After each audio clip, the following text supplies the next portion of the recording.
দর্শক, বিরতির পর আমরা আবার ফিরে এলাম ৭১-এর মুখোমুখি অনুষ্ঠানে। আপনারা শুনছিলেন বাংলাদেশের যে শিল্প খাতে গ্যাস বিদ্যুতের সংকট এবং একই সঙ্গে বিনিয়োগ পরিস্থিতি নিয়ে আলোচনা। সেখানে শিল্প খাতের আলোচনাটা বিরতির আগে বিকেএমই সভাপতি মোহাম্মদ হাতেম যে বলছিলেন, সেই আলোচনার সঙ্গে একটু যোগ করতে চাই। অর্থনীতিবিদ হিসাবে যারা কাজ করছেন তারা দেখেছেন ভেতর থেকে ইনসাইটটা, অর্থাৎ ম্যানেজমেন্ট কীভাবে আমাদেরকে কতখানি ব্যাকফুটে রাখে, অর্থাৎ তিতাস গ্যাস তার যে ব্যবস্থাপনা আছে সেই জায়গায় শুধু কি মূল্য বৃদ্ধিটাই একমাত্র নাকি বিকল্প কোনো কিছু আছে, সে বিষয়টা জানার জন্য তৌফিকুল ইসলাম খান।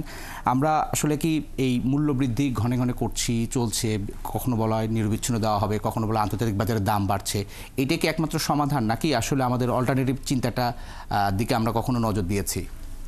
সবসময় দুটো দিক থাকে। একটা হলো যে আপনি কিছু ওই আমরা বলি শর্ট টার্ম সলিউশন বের করেন, আপনি এখনই কিছু একটা করতে হবে, এবং সেইটা অনেকাংশেই নির্ভর করে যে সরকারের আর্থিক সক্ষমতা আছে কিনা এবং সেইখান থেকে আপনি অ্যাডিকুয়েটলি ওনারা এটাকে করতে পারবেন কিনা, কোম্পানিগুলোর আর্থিক পরিস্থিতি কী।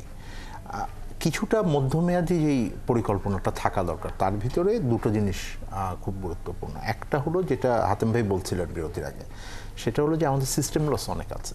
সিস্টেম লস শব্দটা দিয়ে না আমরা পরিষ্কার করে, আমি এটা খুব সহজভাবে বলি, কেউ না কেউ তো এটা ব্যবহার করেন। হ্যাঁ, সেটা আসলে তো হচ্ছে এটা চুরি হচ্ছে, এবং চুরিটা হয়তো কোনো এমন আছে যে কোনো একটা শিল্প প্রতিষ্ঠানই করছে, না হলে আমাদের কোনো গ্রাহক পর্যায় থেকে হচ্ছে, না হলে আপনার এখানে বিভিন্ন ধরনের এখন বিদ্যুতের সিস্টেম লসের কারণে একটা গ্যাসের সাথে ওটা একসাথে দেখতে হবে।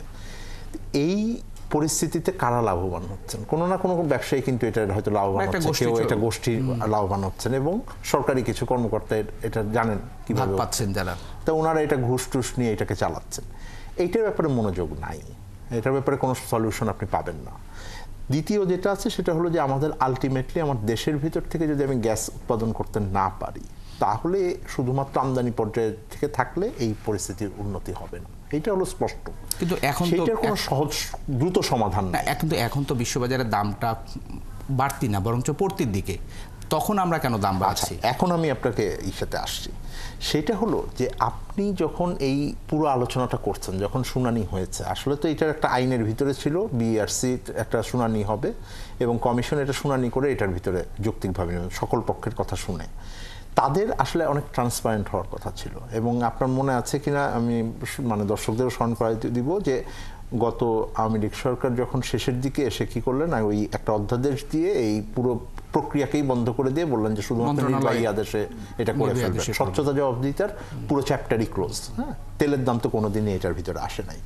তো সেই জায়গাতে আপনি যদি দেখেন শেষ যে শুনানিটা হলো, যেখানে আপনার সিদ্ধান্তটা হলো যে 33% নতুন যারা সংযোগ নেবেন তাদের জন্য বা অতিরিক্ত যারা নেবেন তাদের জন্য বা দেওয়া হবে।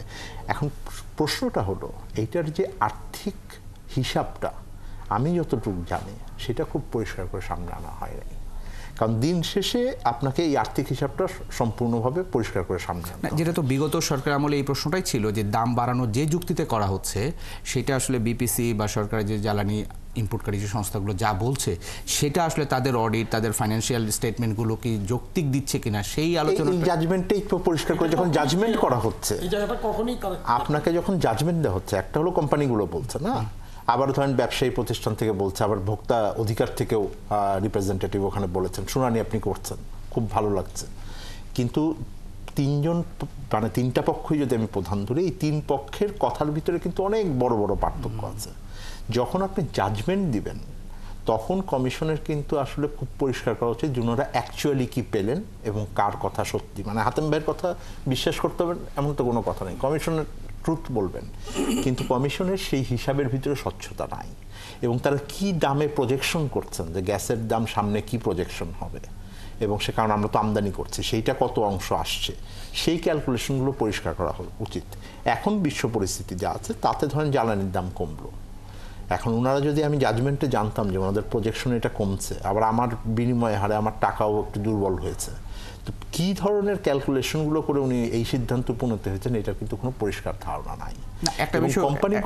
একটা বিষয় বলেছে যে কোম্পানিগুলো তো 150% দাম বাড়ানোর কথা বলা হচ্ছে, আমরা তো কমিয়ে 33% করেছি। কোম্পানিগুলো যদি 250% দাম বাড়ানোর কথা বলতেন তাহলে কি ওনারা 50% বাড়াতেন? এটা কে বলছে কি তা তো বড় কথা না, উনি যেহেতু কমিশনে আছেন ওনার দায়িত্ব হলো সকল বিষয়গুলোকে পরিষ্কার করে সামনে আনা, এবং যেই তথ্য উপাত্ত আছে এই কোম্পানিগুলোর মালিককে, কোম্পানিগুলোর মালিক তো আমি, আপনি, হাতেম ভাই, আমরা সবাই জনগণ তো, তাই না? সরকারের মালিকানা অর্থ জনগণ। সুতরাং আমাদের তো জানার অধিকার আছে যে কোন জায়গায় আপনার এখানে কারণ কি হয়েছে। এবং তারপরে যে আলোচনাটা আসে সেটা হলো যে আপনি একটা পথ পরিক্রমা দিবেন কিনা, যে আগামী 6 মাসের ভিতরে আমি যে আমার এখন সিস্টেম লস আমার আছে, একটা সিস্টেম লসের ক্যালকুলেশন থাকে, সেই সিস্টেম লসের যে ক্যালকুলেশন আছে এইটাকে আমি কমিয়ে নিয়ে আসবো, তখন আমি এটাকে কমিয়ে আনতে পারবো। তো তখন যদি আপনি বিনিয়োগকারীকে বলেন যে এখন 6 মাসের জন্য আমি বাড়াচ্ছি, এইটা সামনের দিনে কমিয়ে আসবো, বা এখন যে 33% নতুন করে বাড়াচ্ছি এইটা আগামী 2 বছর থাকবে না কারণ আমার প্রজেকশনগুলো এইটা, তখন কিন্তু যুক্তিগুলো একই রকম থাকবে না। সুতরাং আমার প্রস্তাব হলো যে যখন আপনি এই যুক্তিগুলো দেন তখন আপনাকে খুব পরিষ্কারভাবে এই বিষয়গুলোকে সামনে নিয়ে এসে আলোচনার ভিতরে আনতে হবে।